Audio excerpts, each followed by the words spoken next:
ఎంత ధైర్యం ఉంటే నా ముందు అలా మాట్లాడతాం? మాట్లాడతాను. నేను మీకు తోడుగా ఉంటాను కరుణి. ఈ గ్రామ ప్రజలకి జబ్బు వచ్చినా సరే, వాళ్ళు చచ్చినా సరే, ఆ ఎవ్వరం ఈవిడికెందుకో. క్షమాపణాఘాతం. క్షమాపణతో ప్రపంచాన్ని మార్చిన బ్లెస్సెడ్ రాణి మరియా జీవితం ఆధారంగా 2024 ఆస్కార్కు నామినేట్ అయిన చిత్రం the face of the faceless. వానికి జీతం తిండి మాత్రమే.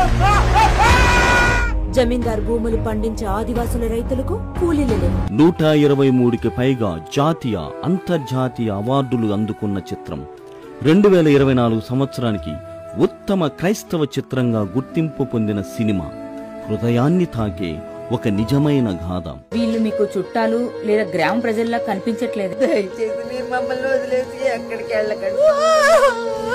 గ్రామ ప్రజలు ఎలా బ్రతకాలో మేము నిర్ణయిస్తాం.